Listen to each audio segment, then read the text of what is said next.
lovely Reno, right here in the middle. Well, Reno/Sparks at Sparks Genius here, MENSA 2022 annual gathering. Today we're going to be talking about corsets, kilts, and tutus. But I'm going to hit you up real hard right now for about 10 minutes on the infomercial for the earth. So give me 10 minutes of your time and then we're going to have so much fun with corsets, kilts, and tutus. Just you wait. In 1998, founded the International Sibling Society. So we've been around for a while. And in 1998, we were interested in international child abandonment to the point that we, we'll just say, commissioned a study, 10 different countries and orphanages in all different parts of the world. We painted with over 1,000 children. I have no clue what you said. And they painted amazing creations on the floors of their orphanages where they lived. And here's an introduction to that project and what we did there. 10 years later, they were exhibited at the United Nations in New York City. And now we're still around doing new things. We've moved from Mississippi to Reno, Nevada. So we are now here in Nevada. And we are, up at the top, you'll see where we really want to hear, we're doing a public opinion poll. We want to know what issues are important to you, and whether it's international child abandonment or some other things. We also want to invite you to the International Dialogue, which are the 17 Sustainable Development Goals, of which I assume you may have already heard about. Because in 2012 in Rio de Janeiro, a world body of people just like us gathered, and everybody brought from their own countries, including yours, whatever country it is. You all of us were asked what are the most important things to our planet. And out of that dialogue, 17 Sustainable Development Goals were developed. And there are such things like eliminate hunger, eliminate poverty, clean air, I like this one, worthwhile work, sustainable work. So anyway, there's 17 of those goals, and we are plugging ourselves into that same international dialogue, and we want to hear from you all about which of those goals were important to you. So we'd like for you to go to our website, www.iss.NOW.earth, and let us know what you think. We really want to hear from you. We also want you to serve in the International Sibling Society. Let me go get your personal invitation. Hold on just a moment.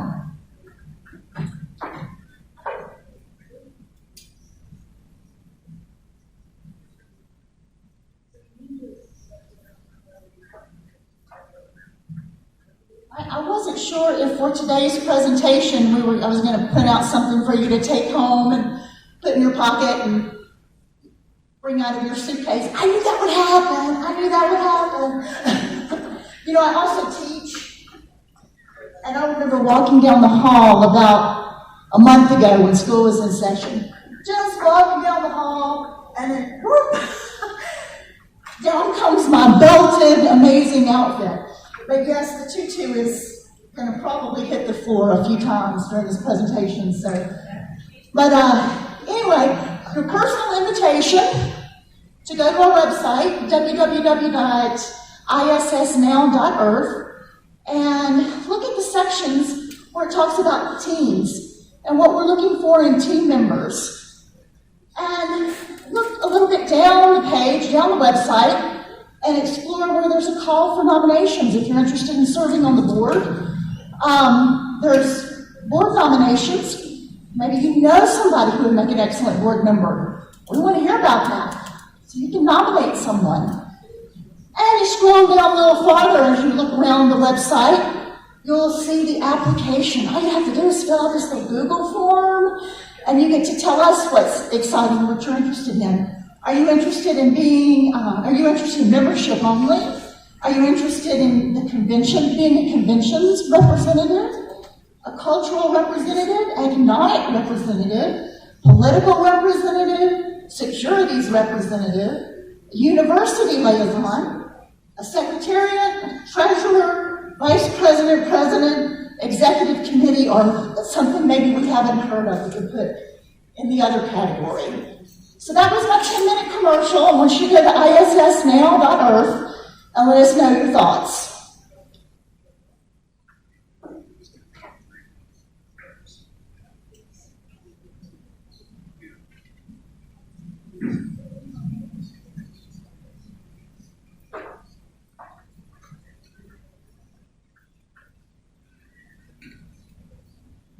All right, so here's my phone number for the conference. We'll be around, by the way, if you want to sit around in hospitality or the game room. If you want to chat, this is how to get in touch with me through the conference.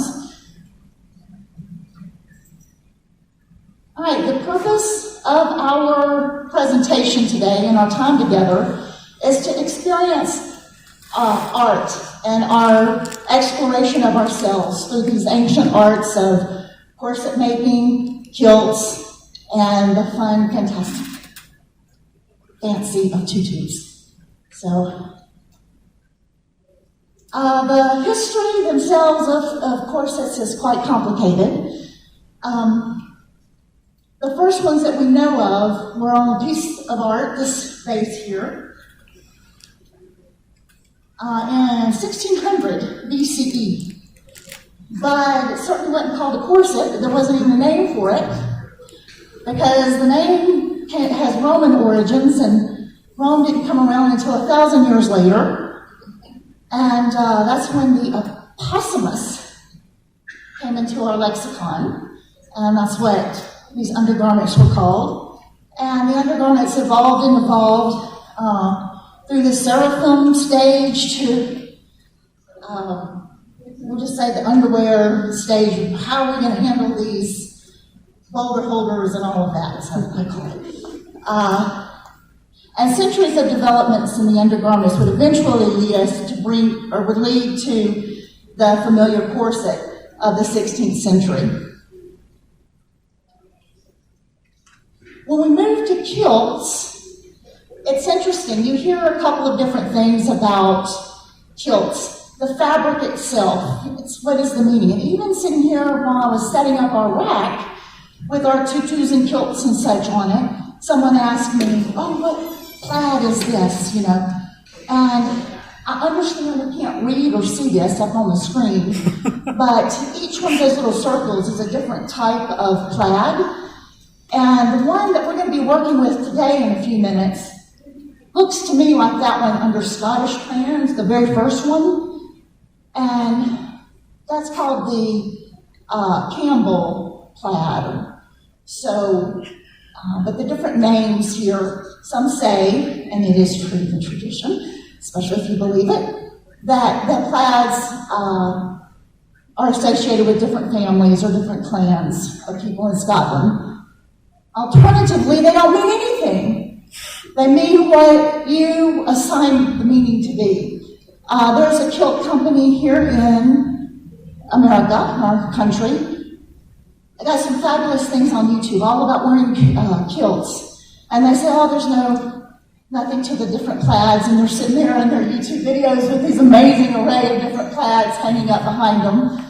And they say it doesn't mean anything. It's whatever the designer who designed the plaid wants to, whatever meaning they want to assign to it. For example, there was a 9/11 plaid that was made to commemorate those who fell in 9/11, and so that particular plaid was firehouse type of plaid, and that was the meaning, not associated with the tradition of a name. So there's a registered MENSA tartan, by the way, folks. Thank you. There's a Nevada State tartan. Yeah. Thank you. Yeah. And my husband, I had the last fabric from the Lone Star tartan that was registered because My husband works in the Celtic shop, and he got the last of it from the mill, and it's in my sewing pile to turn into a kilt for him. Thank you for that. And for those who may or may not be able to hear us here elsewhere, it was just brought up that MENSA has its own tartan, and the state of Nevada theirs as well. So, excellent. I would love to see some samples of those. The teacher and me, we're going to have a little activity over to the side. John my son, has some plaid out hanging up on the rack, and he's going to go get that. No, it's not. It's back here. Oh, he's got it already. Excellent. And I'm going to see if there's somebody who wants to work with him, and you all go off to the side somewhere in this amazingly large room and roll up the kilt. Can anybody work with John? He wants to be his learning partner. Okay, excellent. You have a learning partner, and there's nothing that says there can't be more than one learning partner. So if you want to go over with them somewhere, they're going to roll up in this kilt, and we'll see what happens, how they finish. Just to run through the instructions of how to do your own kilt. First of all, this is a traditional way of wearing your kilt. There are many quilting places. You can make your own kilt, and you can buy them on the internet and buy them through some of these places that we've just mentioned. But historically speaking, the soldiers in Scotland used to just do it this way. Are the pins still out there? Real quickly, what? The pins for the... They're in that bag. I hope they are. It better not be You mine. can bring it up here if you need some help. So the soldiers would roll out their fabric. They would have about 8 yards. Some people say 5. And I guarantee if you buy from the internet, it may or may not be quite that much. But it takes a pretty good bit of fabric to get these kilts. So they're going to lay out the fabric. They're going to start doing some folds. And they're going to leave some space on either side. Then they're going to lay down with a belt, just a plain belt, inside the fabric.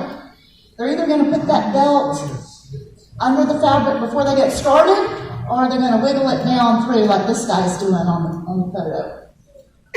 Then they're going to start rolling up. Yeah, well, they pull from one side to the other. Oh, you go. Hey, it sounds like they're talking from experience. Yeah, it's literally a roll. Okay. All right, you're going to have pleats in the back and everything straight in the front. But this is where it's interesting. The tradition is you have a lot of extra fabric in the front and the back.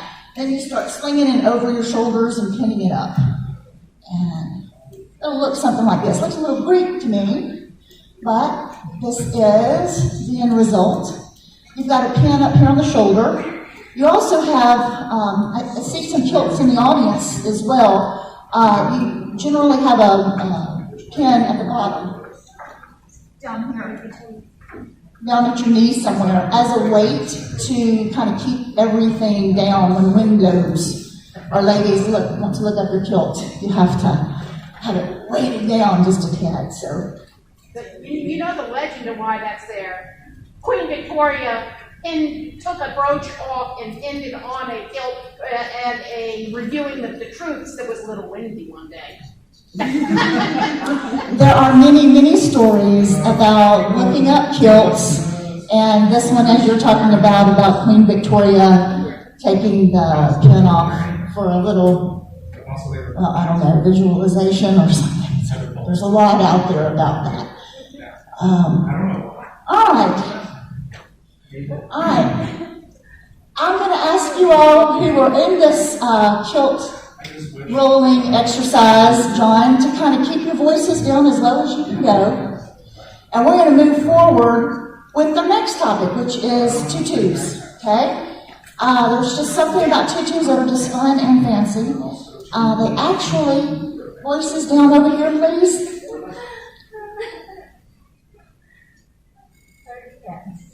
All right.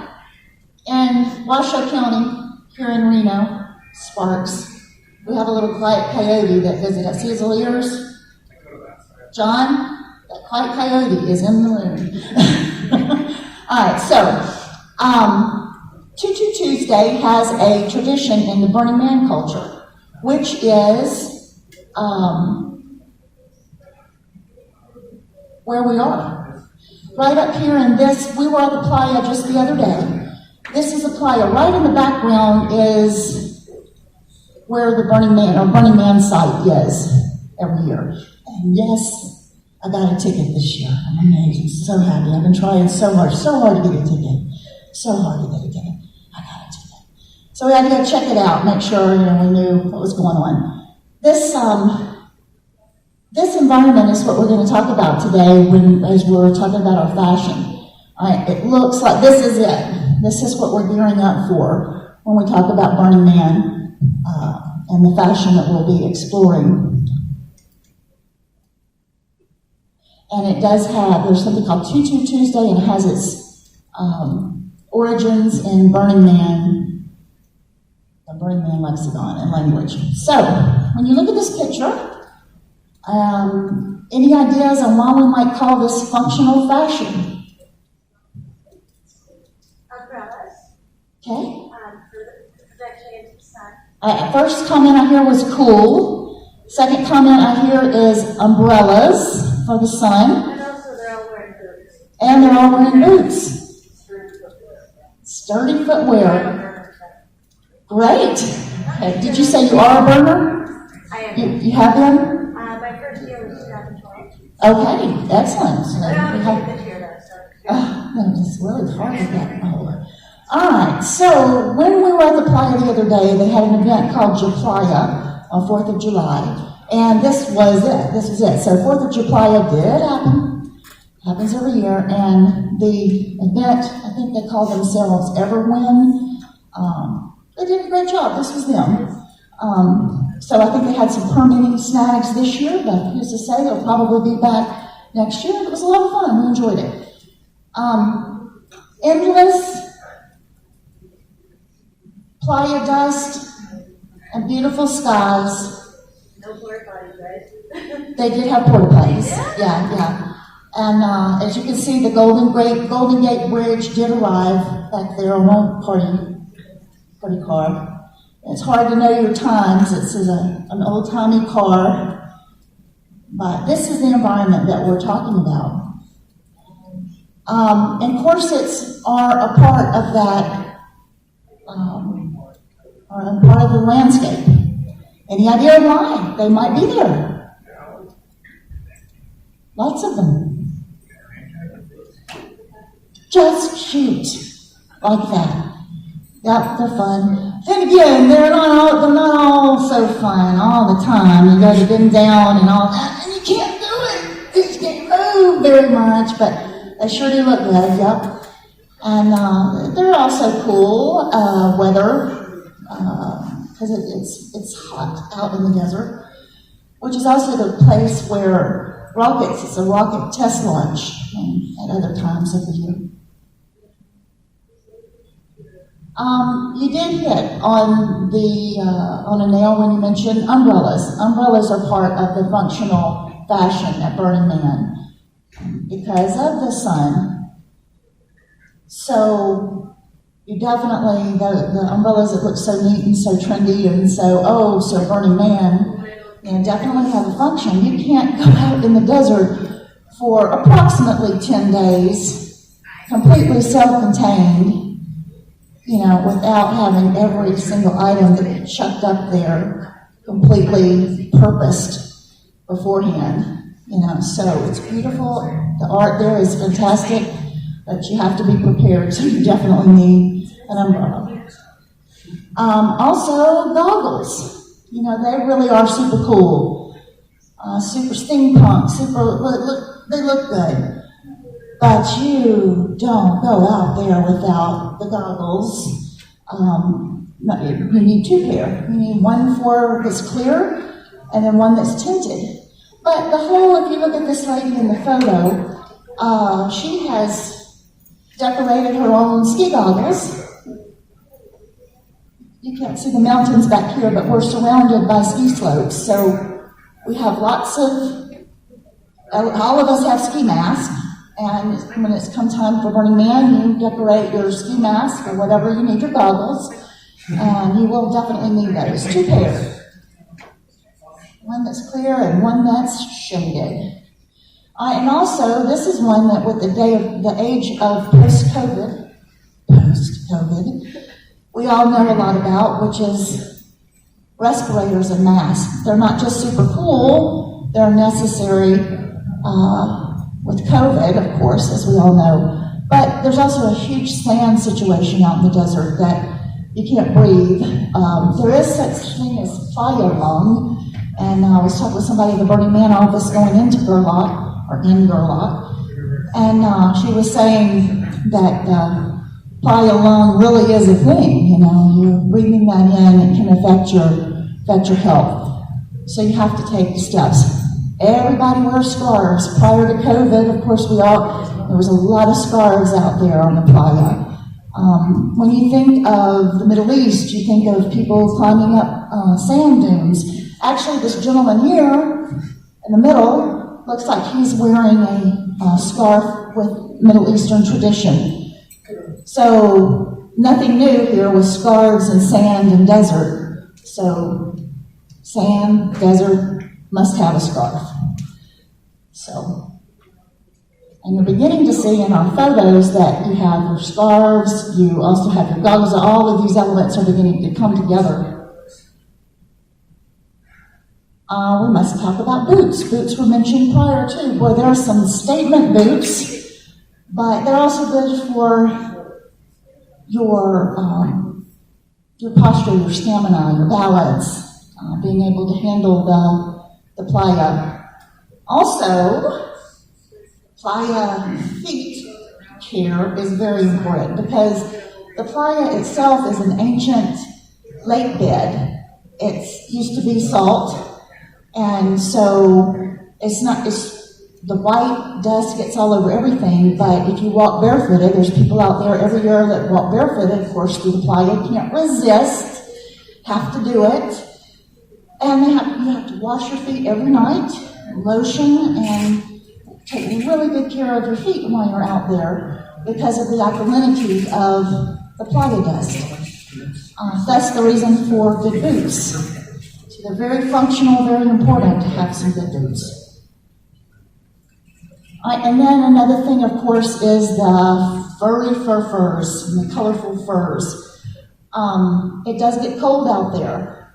So the furry coats are very, not just popular, they're necessary. You will get cold and you want something nice and soft. There's a lot of fake fur out there, and there's a lot of other fur out there. So just having something warm at night is a necessity. Then there's also this whole element of festival wear, whether you're at Burning Man or you're at a Burning Man regional gathering in Australia or somewhere all over the world. There's festival gear, and coats are a big part of that festival gear. So you think of Joseph and the many-colored coat. That's the kind of coat you want. So you want a really colorful coat.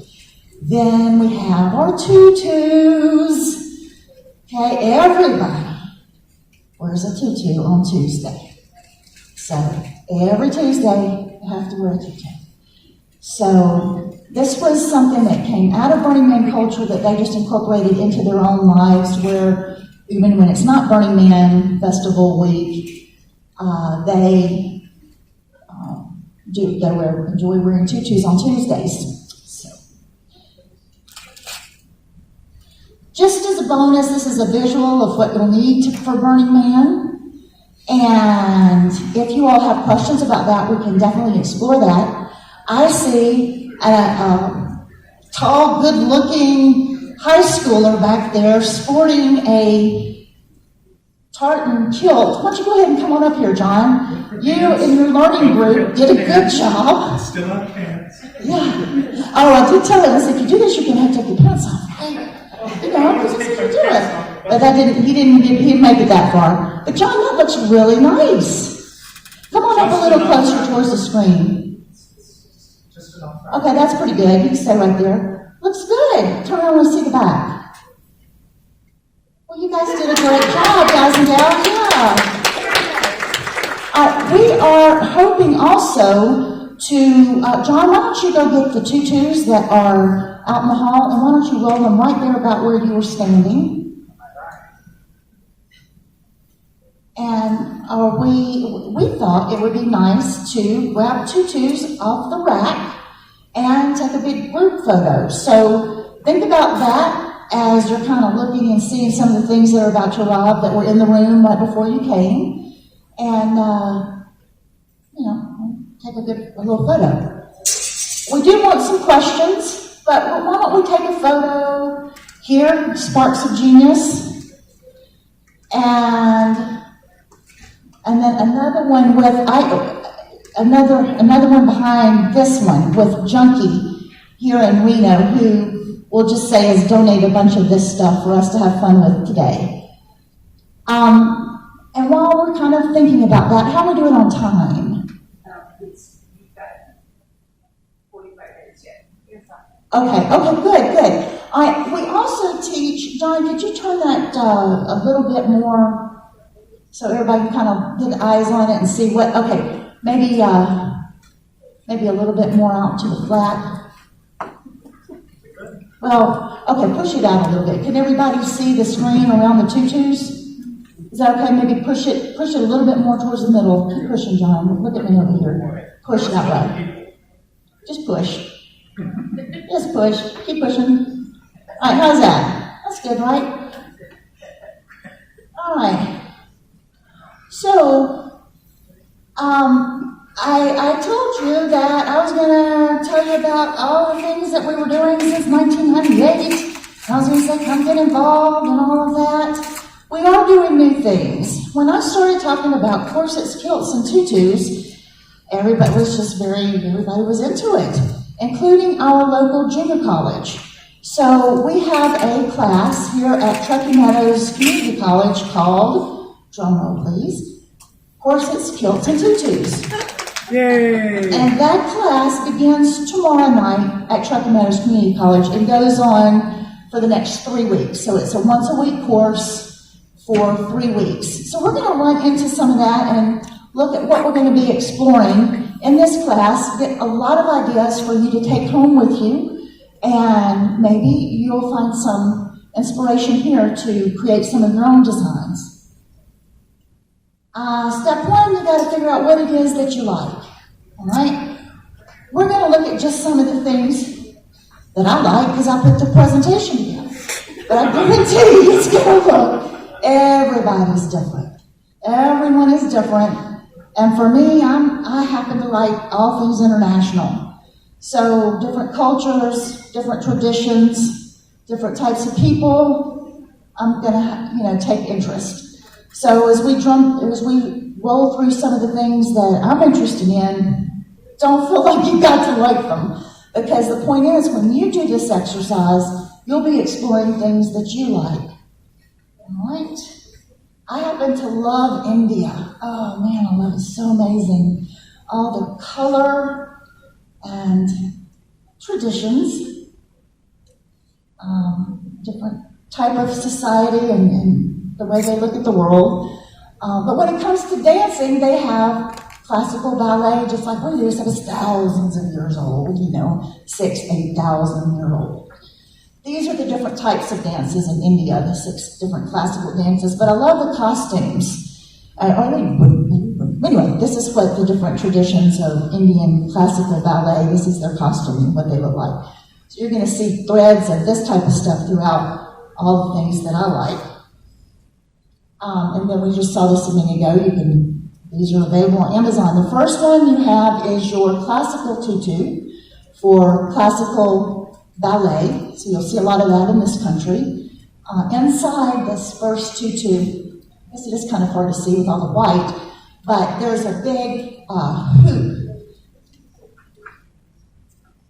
all around. Big hoop that's inside that skirt. That's the classical style. Then the second one, you'll see a lot of this kind of fun stuff at Burning Man. A lot of what's on the rack over here.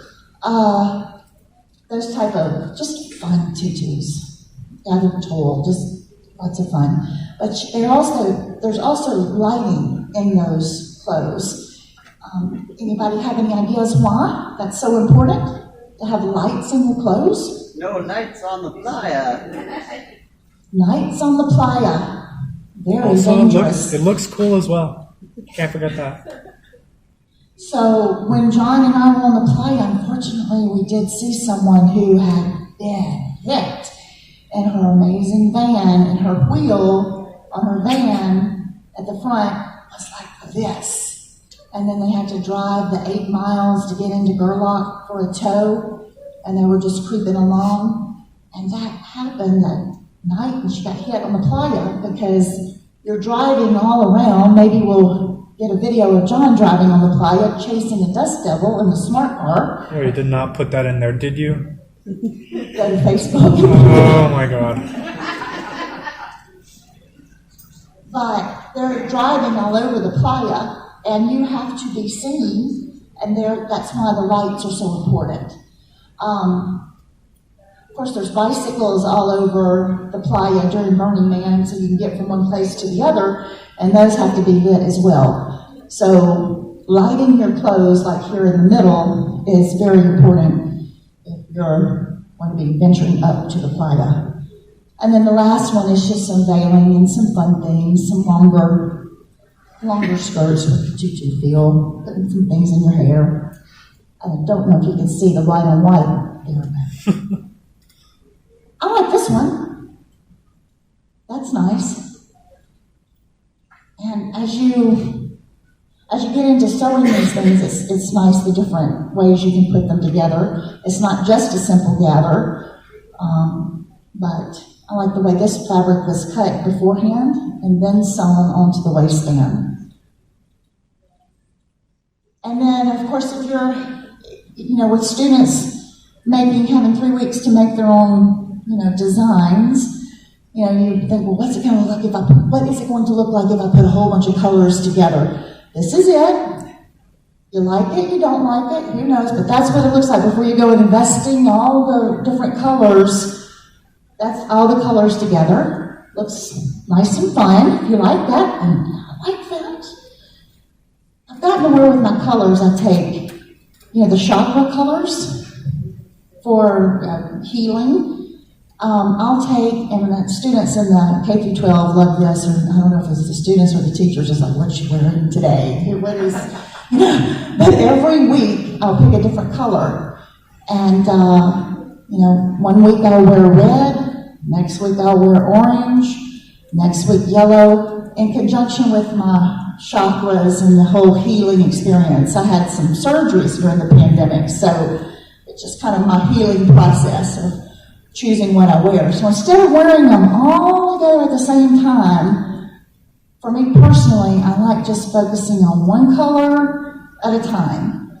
And in that process, I found out that it's very difficult for me, orange weeks and yellow weeks. I don't have anything in my wardrobe that's orange and yellow, so I've had to acquire some pieces, but maybe that's kind of a deeper meaning too, if you're familiar with the chakras.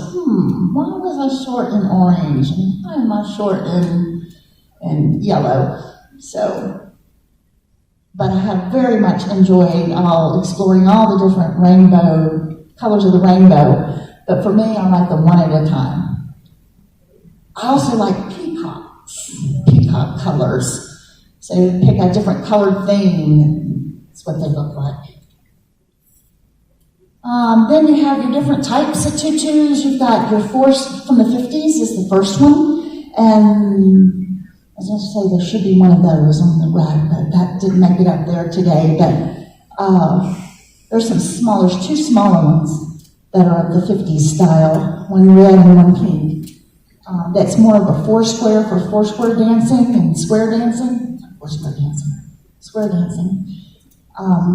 Then the one in the middle, there's a purple one there. It's great. I love that cut. It's not gathered.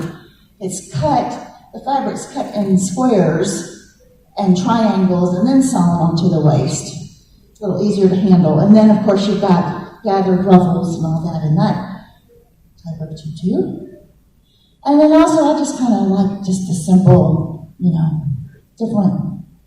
different tutu skirts or whatever, one color at a time. Works for me. Oh, and then it's so easy to put the corset with the tutu. They go good together. And then, of course, you can also purchase kilts and, talking about gathering the things that you want to make and what you like. Here's some different, more modern good kilts. And then you sum it all up, things that I like.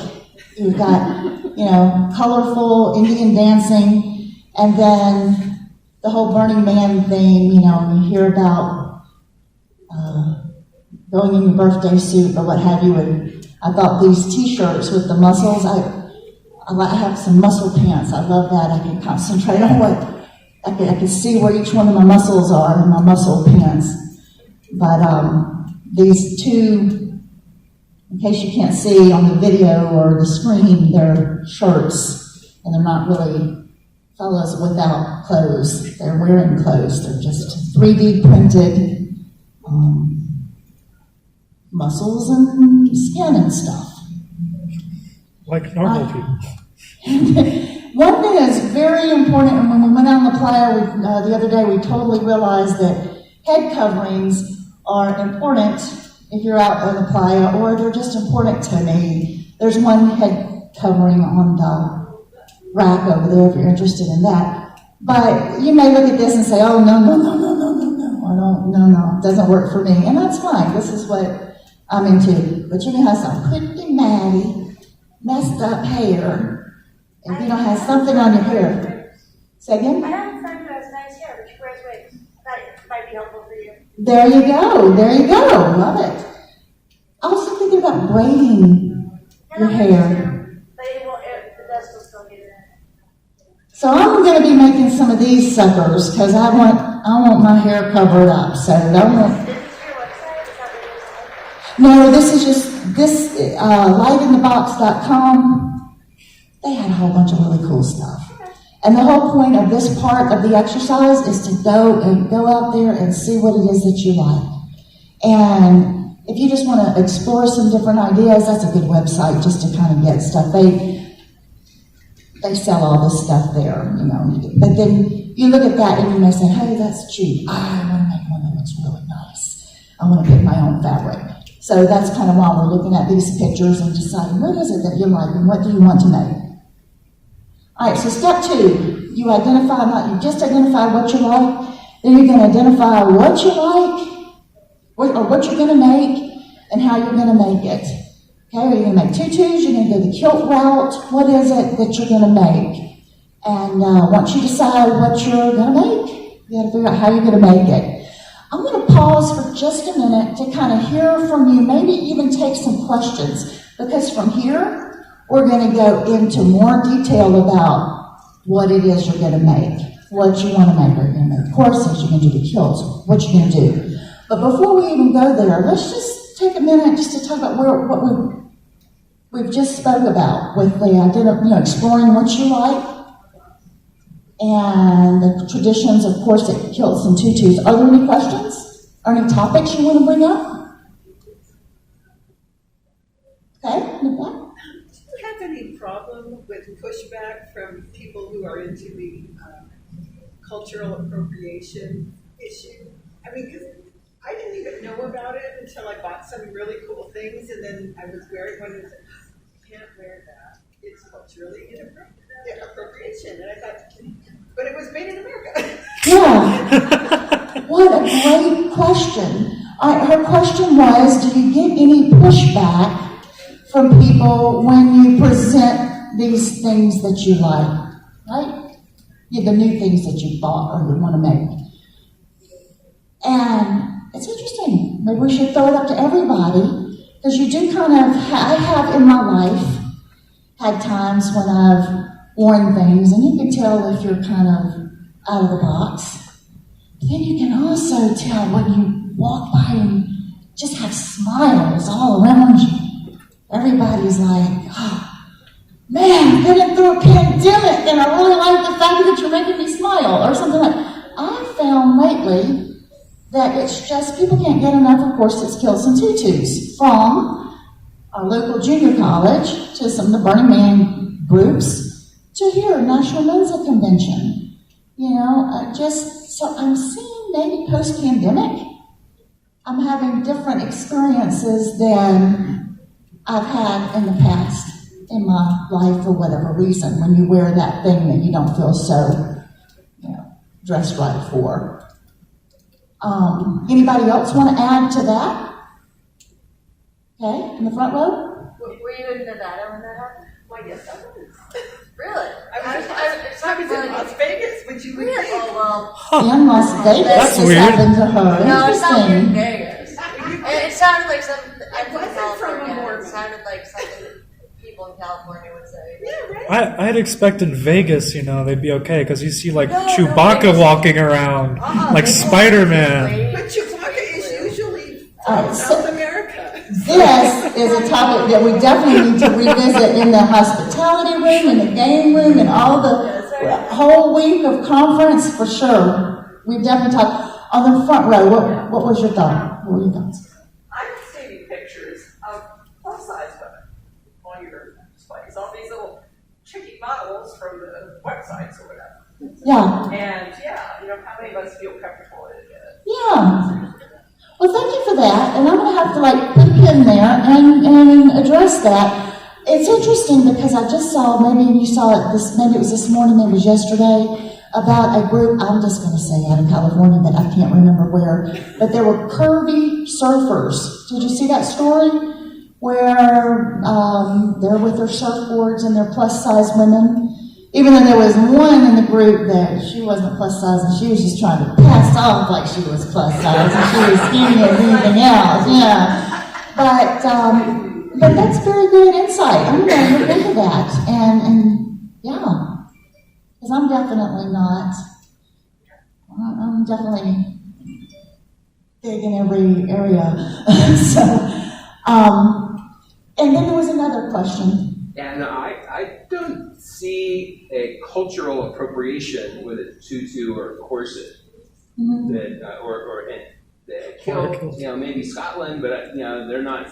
Yeah, They weren't the first to make kilts. Go back into Egypt. Yeah. I think the cultural appropriations I hear more about is like when you're wearing something that is culturally specific to it, like Africa or Jamaica or something. Or if you wandered around, and that's where it's kind of like it's like in clothes doing blackface. It's like It's not.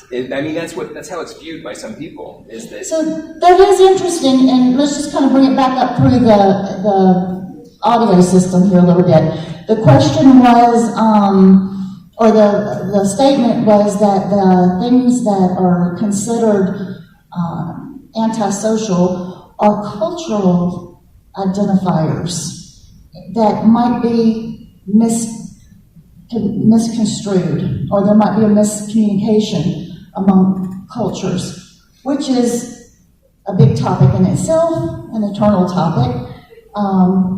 When you talk about different types of people, whether it's races, people from different cultures, different countries, if you don't know that it's wrong to touch a person's head, and you pat a child on the head, and that's just culturally awful, like in India.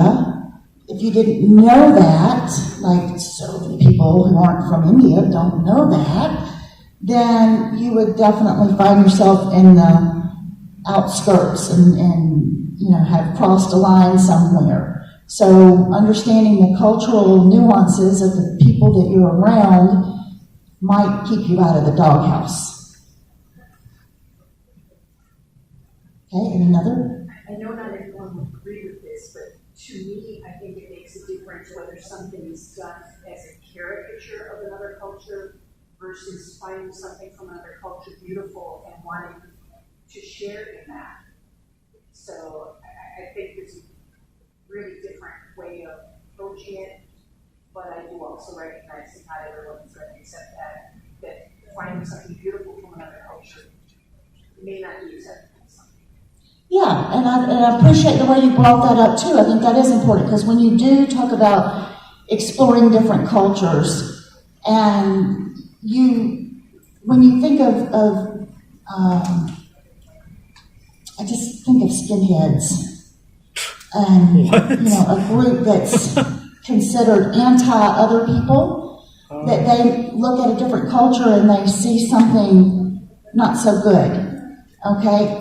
As opposed to looking at a culture and seeing the beautiful, colorful, dancing, artistic expression of that culture. So perhaps a summary of what you were saying is if you're looking at a group of people as beautiful or as something's not right with that group. For example, for Mexican celebration, El Cinco de Mayo is not a Mexican thing, it's more of an American party thing. But people that will show up with oversized sombreros or something that's more of a caricature, it's not truly something that's celebrating their culture. So in a way, it's a little bit of an insult to their culture, as opposed to someone who finds something beautiful, maybe some of the woven serates or something like that, and they wear it proudly because they think it's beautiful. I think that's the difference. Where one is a very appreciative and celebrating their culture, and the other is kind of almost more making fun of it.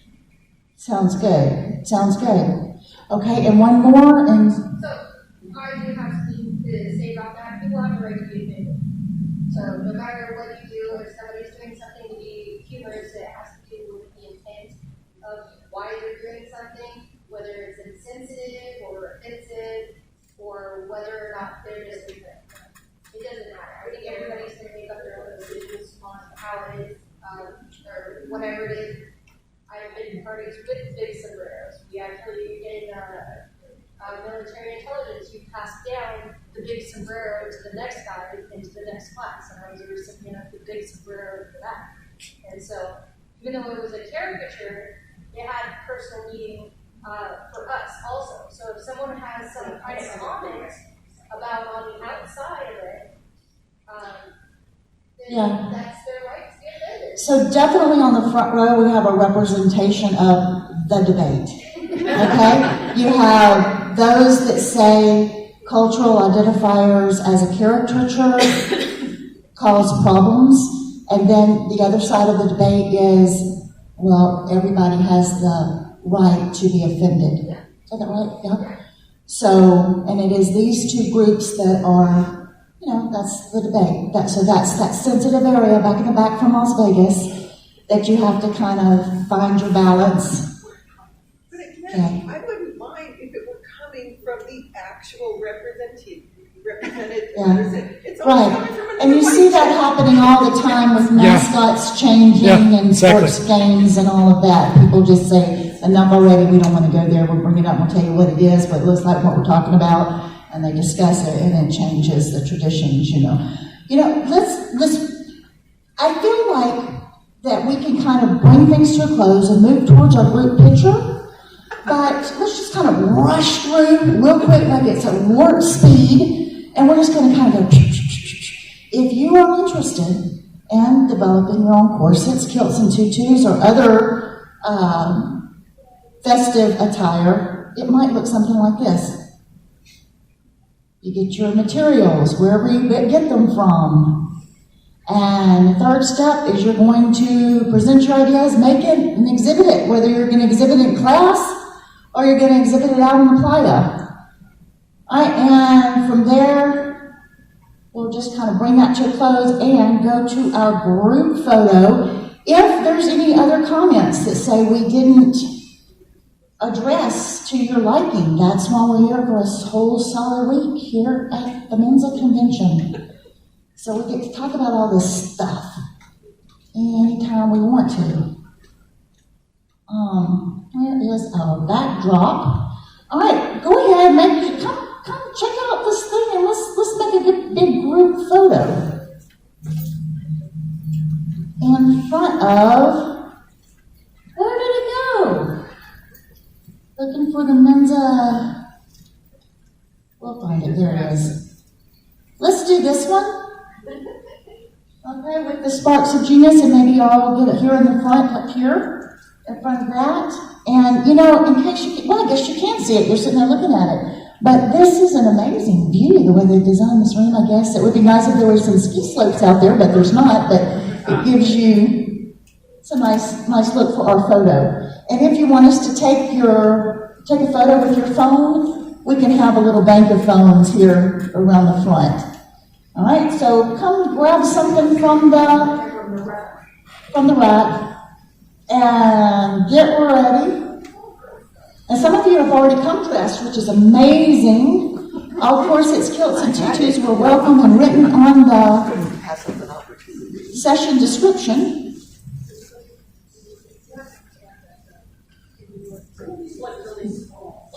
Now, some of them are children's sizes, and then there's adult sizes, so.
No,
Well, I have no fear.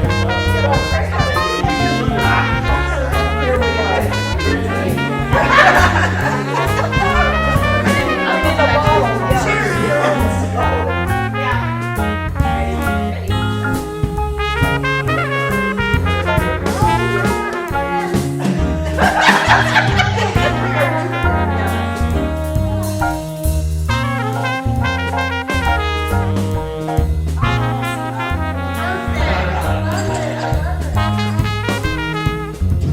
Okay, with the dog. Taking pictures. Oh, I know.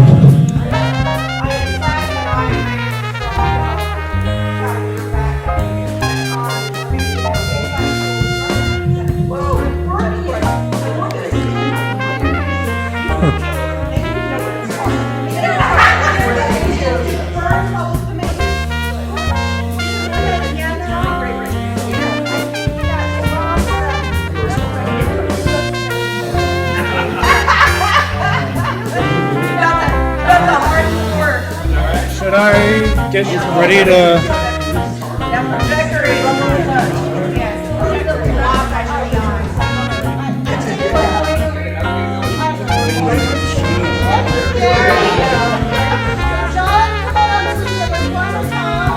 I have the camera ready.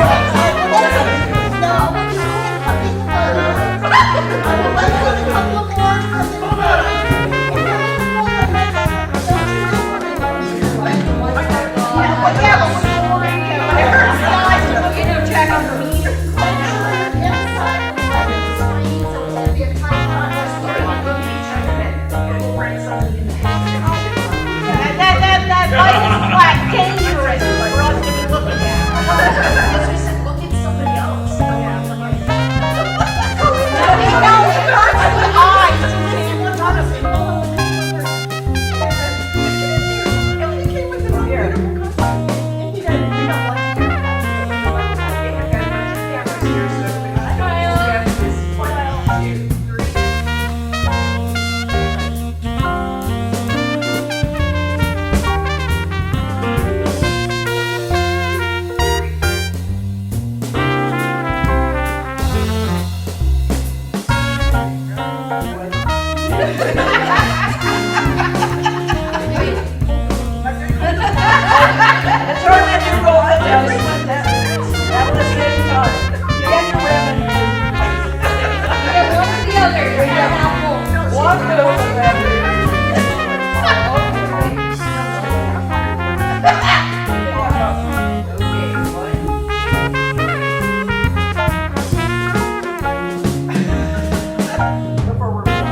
What you got?